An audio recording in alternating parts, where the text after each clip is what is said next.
Welcome to Extra. I'm Joanne Hines. And I'm Georgia Lash. Here at Extra, we bring you expanded coverage of recently broadcast features from Sun City News. I can't think of a better way to start this month's show, Georgia, than with a poignant feature about those who serve our country. Now, Georgia, you were there. Please tell us the story. Better late than never seems to come to mind when we think of a welcome home for our Vietnam veterans. Sun City TV was privileged to attend a Memorial Day ceremony honoring these men and women. The Vietnam War Veterans Day is a nationally recognized event which acknowledges the sacrifice our American men and women made during the Vietnam War. Today we're in Bluffton at such a ceremony to recognize their efforts. Sandy, you are the one who clued Sun City TV about this fabulous day that you're arranging here today. How did it come to be that we are having a ceremony, a welcome home for our Vietnam veterans here in Bluffton? Yes. So every hospice throughout the country belongs to an organization and is partnered with an organization called We Honor Veterans. We recognize in hospice that a number of people at the end of their life are still struggling with some issues that occurred during the war, and for our Vietnam veterans, they were not welcomed home in the same way that other veterans for the other wars with it. So our federal government started the day several years ago. It's actually March 29th, but we're out here a little earlier. Sandy, you're a Sun City resident. I am. So how did you get involved? I am the volunteer coordinator for Caris Healthcare, and we are the primary sponsors of the event. That's great. Now, what are some of the things that will be done in the Welcome Home celebration that makes this so impactful? Yes, we were able to locate the names of the soldiers who were killed in action, so we will be reading the names and lighting a candle for about 15 individuals here in the Low Country area who were killed in action. We also have what is called a missing man's table, which recognizes that there's still about 1,500 individuals that are still considered POW, missing in action. And then for our veterans who served between 1955 and 1975, they are considered Vietnam veterans. And so we will be doing a pinning ceremony for them and also for their spouses, because spouses give too. Doug, on this National Recognition Day for the Vietnam War veterans, tell us, what's the significance of having a welcome home celebration like this designated for these people? Well, it's just wonderful. When I came back from Vietnam in 1970, it was a little different, and it's been on everybody's mind for all these years. And but today is like the last 5, 6, 7, 10 years have been. It's all getting better. Every time we walk down the street now, somebody says, "Welcome home." Every time we walk down the street, somebody reaches out and shakes your hand. It's just like the whole nation has said, "Holy cow, this happened," and we didn't welcome home the Vietnam vets. And so today is just an extension of that. We've got some pins we're going to give away today to Vietnam vets that haven't gotten them, a 50-year celebration pin. It's just wonderful. So the pins actually represent the 50th anniversary? Right, 50th anniversary. Now, can you tell us, what services does DAV provide for our veterans? There's a couple of things we do especially well. Last year we did help 450 veterans file their disability claims. Interviewed probably twice that many people just to give them advice. But we actually filed claims with them so that they could try to get compensation for their war wounds. We also do a lot of transportation work. We deliver veterans in the VA healthcare system to their doctor's appointments in Charleston, to the Naval Hospital in Beaufort. And because of the Mission Act, we also take a lot of veterans to their local community doctors now, as long as the appointment has been referred to by the VA. That's awesome. All those services. And Doug, I know you're a frequent visitor to Sun City, working with our Veterans Association. Thank you so much for all you do, and thank you for the service you gave us many years ago. Well, thank you very much. Great to be here. Great group of people at Sun City. We have a bunch of good drivers, volunteer drivers in Sun City, so it's a really good partnership. Commander, this is a beautiful day that we're commemorating. What does it mean to those of you who served in the Vietnam era? Well, it's our welcome home day. Once upon a time, when a lot of the veterans came back from Vietnam, it wasn't exactly an exuberant welcome that many of them received. And so this has been our nation's way of saying, welcome home. Walt, you are actually here as a tourist or a visitor today? I'm visiting my son here in Bluffton. He just moved here 6 months ago from New Jersey, and I'm honored to be here at your ceremony today. Now, as a Vietnam veteran, did you know that this would be taking place today? Yes, I read it a few days ago, and I made a point of being here. It's very important to me. Well, thank you for your service. And what is the importance to you in having us gather to recognize this day? To me, it's a Memorial Day. It's honoring 134 of my shipmates who died aboard the USS Forrestal on July 29, 1967, due to explosions that happened aboard the ship. And it was our 6th day in Vietnam, and unfortunately our last. Gary, we have met at Sun City car shows, and here we are at this Vietnam Veterans Day Memorial. Having your experience, what does a day like this mean to the people who gave so much during that war? Very special for my generation, for what we came home to 52 years ago. And I guess I appreciate the younger generation coming up when I'm wearing a shirt or something and saying, thank you for your service. It means, I get a little torqued up here. It just means a lot to us that we're finally recognized. It's very special. You do that all the time with your, if people haven't seen it, that your car is actually dedicated to the memory of some of the people that you served with in the Vietnam War. Well, my company lost a total of 45 pilots and crews. 16 of those members were mine, and none of them were over 20. So yeah, well, the car is Army green, and I put a big eagle on the front that all gave some gave all, and it does get some attention. But this is really great. What a well-deserved recognition, and we will never forget. Joanne, you've got another commemoration for veterans story that was a little closer to home. That's right. Our news team covered the Sun City Veterans Association. They celebrated their 25th anniversary with a dinner dance at Pinckney Hall. Sun City TV captured all the patriotic moments. You're on. Well, I'm here at table 12 at the 25th anniversary of the Sun City Veterans Association.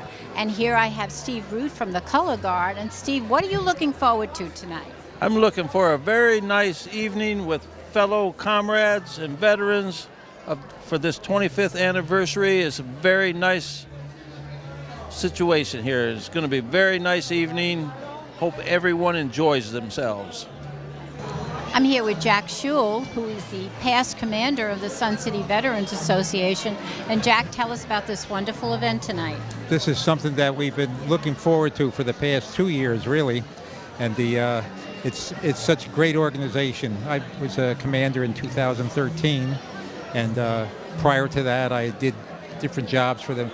But this organization is so supportive of the veterans coming in here, especially the ones now that are recently coming up, mostly on the north end, I might add, younger guys. But we thoroughly enjoy this, and we're very helpful to any of their needs and support them in anything that they're looking for. And socially we do very well also, so it's very nice.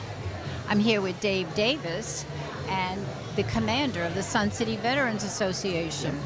Well, Dave, this is a spectacular event. Tell us about it. Well, Sun City Veterans Association formed up in 1996, and with about 100 people of veterans from various services. And they wanted to have an organization, an association of veterans that could come together and share different, stories and experiences, and at the same time help each other out. As a result, the organization has grown over the last 25 years to about 1,000 people. And we're having a big recruiting campaign this year in 2022, hoping to grow up about 75 folks. But tonight we're celebrating the past 25 years and all the previous veterans that have worked hard for the Veterans Association and to get us to this point, and all the great things that we do as an association. Well, it takes a lot to put this party on. You've got loads of people here, and I know you've got a great celebration plan, don't you? Yes, we do, and we're going to have the formal part of our ceremony will begin here in about 10 minutes, and we'll have colors and some and invocation and some other things that'll go along with the formal aspect of it. And then we're going to have a formal cake cutting ceremony where the cake will be rolled out by the Junior Reserve Officer Training Corps out of Bluffton High School. And then we have our 2 World War II veterans that are here. And they're going to go up along with the junior, and they're going to cut the cake. And so we kind of, a tradition in the military, we have the youngest and the oldest, and they cut the cake on a birthday. Not necessarily that it's our birthday today, but it is a 25th year anniversary. 25 years old? 25 years old. So we're celebrating from that perspective. And we're very, very honored to have 2 of our World War II veterans here. I mean, it's just remarkable. And both members of the association for the last 25 years. Well, so we're very pleased with that. Well, I'm here with Cal Shaw, and Cal is a World War II veteran. Where did you serve, Cal? Navy. Navy? Yeah, honor destroyer for a couple years. Oh my gosh. Yeah. You've seen an awful lot in your lifetime, haven't you, Cal? Yeah. But I enjoyed my life. Good. Yeah. Well, you look fantastic. Yeah. Absolutely fantastic. Well, and thank you got to cut the cake with those youngsters, didn't you? And I'm here with another World War II veteran. That's right. And what's your name, sir? Sam Hollis. Sam Hollis. Yeah. And Sam, how old are you? Just 96. Just 96. So you're Yeah. just a youngster. Now, where did you serve? Over in Europe. In Europe? And mostly in France and England. Did you like it there? I don't think so, huh? Well, it was all right at the time, but I didn't know much else. So you got to cut the cake, too. Yeah. To cut the cake with those youngsters, didn't you? Yeah. And you have somebody special over here. Yeah, that's Mary. Today is your 66th anniversary. Yes, and we still love each other. Congratulations to the Veterans Association. What a night for memories they shared. And that leads us right into our next story, Georgia. You reported on an event that reminded us of our younger days and let us relive a little bit of the fun we had. Corsages, tuxedos, and classy couples. We checked on what's new with our Sun City Buckeye Group as they brought back the Senior Prom to us seniors. They were joined by the Sun City Car Club driving us down memory lane with some nostalgic rides on display. Check it out. Frank, if this was the year of the prom, what year, if this was brand new, what year are we talking? 1969. And what kind of car? It's a 69 Camaro, Oh. SS396. Now, you went to the prom in what year? 1972. And what did you take to the prom? A 1966 Pontiac GTO. That's pretty good. That's pretty good. Do you still know who your date was? Yeah, I wouldn't want to mention it in front of my wife, but yes, I do. Alan, what did you bring us? If I was at the prom in the year this car was made, what year am I in? You're in 1968. My year. Okay. Now, let me ask, what year did you go to prom? I went to the senior prom in 1970. What'd you drive? A 1966 Volkswagen Beetle, 54 screaming horsepower. Okay, Bill, you brought us the beauty to the prom today. Is it as beautiful as your prom date was? No. And what did you bring to the prom today? Nobody. I brought a 67 Corvette. Ooh, 67 Corvette. I could have taken that to my prom in 68. What did you take to your prom? What'd you drive?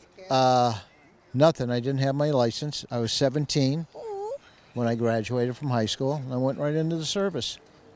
Okay, Ron, when this car was brand new, what year could they have taken this to the prom? They could have, 1957 Chevy, so. It always seems like the 57 Chevy evokes so many memories. Exactly. Now, when you went to the prom, did you get to take a car this beautiful? Oh yeah, no, it was nothing like this. Nothing like this. Believe me, it was a four-door and it was drivable. Jim, tell us what you brought to the prom today. It's a 1957 Ford Thunderbird. It's got 45,000 miles and it's all original. It hasn't been restored. So it's a fun car, but it's not a lot of dollars I put into it. Probably one of my dream cars, to be honest. That's one of my dreams. So when you went to the prom, what car did you drive?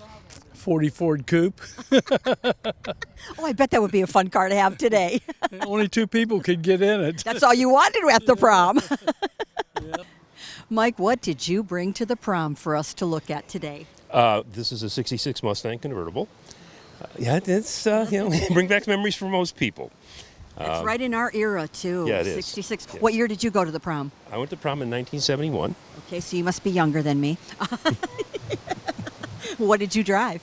I drove a 1963 Chevy Impala convertible. Now, let me ask you, Mike, what do you think evokes such memories from our cars? Well, I think these cars, anybody who had one back in their childhood or in their adolescence or whatever, I think they lived their life in it. You know, that was such a critical piece of like your personality and everything else, right? You drove it. People saw the car. They knew it was you. It was a part of you. And I also think there were some that we wanted. Oh, God, yes. Because most of you didn't drive the car that you brought tonight. Yeah, no. Like I said, I drove a '63 Chevy. It was a decent car. But this one's I had a '65 in college, so this is kind of a throwback to that. Oh, it's great. Thank you so much. You didn't ask me who I went to the prom with. Okay, all right. Who did you go to the prom with? My wife. How many years ago? So 71? Okay, so that's 51 what, years 51. ago. All right. And still having as much fun as I bet you did that night. You're on camera. Oh, yes, absolutely.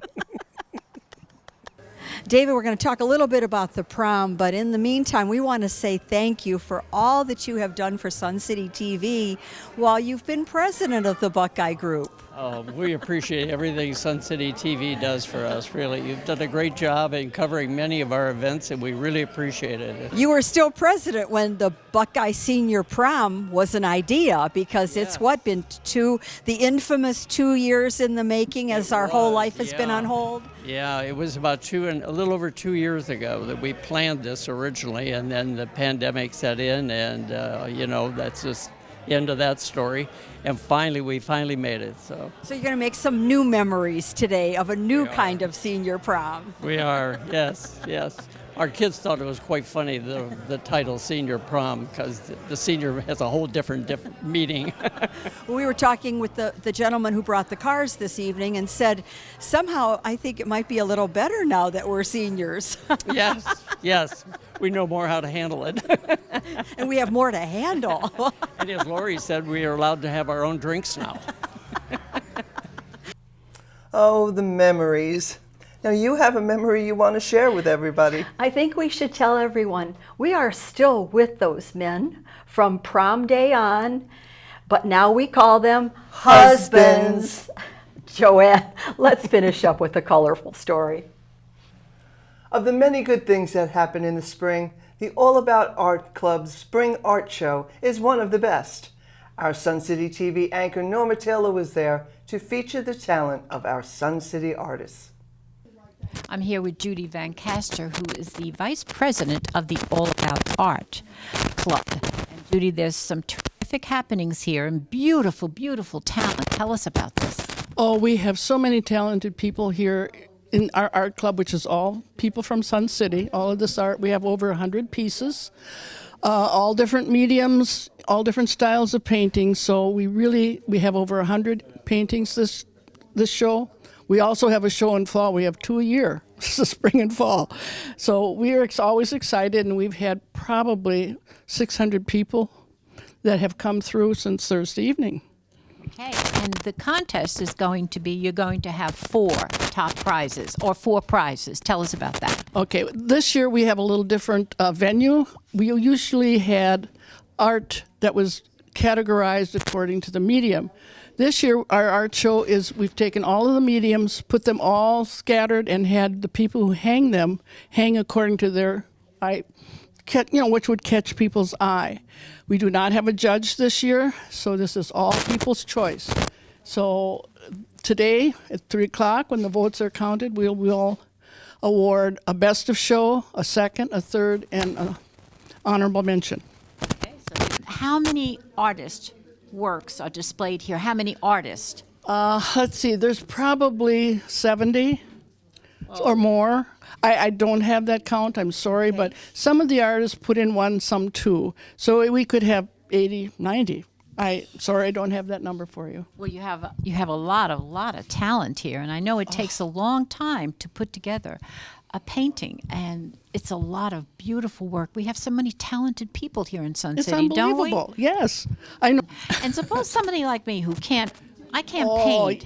We just want you to come and learn. We have wonderful teachers. You become a member. It's only $15 a year. Sign up for class, beginning classes, watercolor, oil, acrylic. We have a lot of good teachers in our midst. So we teach you from... Really? Yes. I'm with Robert White, and he has a beautiful, beautiful painting on display. Bob, tell us about this. Hi. So this is a pastel. It's called Our Dads on Guadalcanal. I saw this picture in the National Archives, and it had to be painted. It told me to paint it. It's very moving to me because it represents all of our dads who were in the war. And here's a picture of a young soldier in combat in Guadalcanal, and he could be any of our fathers. So it really, hit a note with me. How long did it take you to do this, Bob? Yeah, it's a process. I think once I lay down the sketch, it's probably a week to 10 days. You have to walk away from a painting for a couple of days to find mistakes. And then you have to have your wife come out and really find the mistakes. I'm here with Angela Kleinhans. And Angela, this is your painting, Angela Kleinhans' Blue Breeze. Talk about it. Hi, welcome here. This is the first time I've really entered something in the art show, and it's basically oil paint mixed with cold wax, which dries more quickly than regular oil paint. And it's not usually done with brushes. It's done with squeegees and brares and palette knives. And you do a lot of layering, like some people can have 5, 10, 20 layers of paint on there, and you scrape things off, put things back on, and I'm just really learning, so I'm a total beginner at this. Well, how long did it take to do something like this? Probably took about 3 full days for me, because it was trial and error of trying different things and seeing what worked and experimenting, but it was so much fun. I really love it. I love it. I love it too, and it's very, very modern. What made you come up with even the title, Blue Breeze? And how do you even come up with thinking about it? It's very difficult for me to come up with a title. In the beginning, I had more different shades of blue in it, so it didn't really, and I thought I had more wispy things in it, so it doesn't really look quite like a Blue Breeze, but I kept the title anyway because they had already put it in there, so. I'm here with Tish Blake, and Tish did this beautiful painting, A Boulder Walk. Tell us about it, Tish. It's in Boulder, Colorado, and I was just explaining that this is my daughter and her husband now, and Aaron's mom.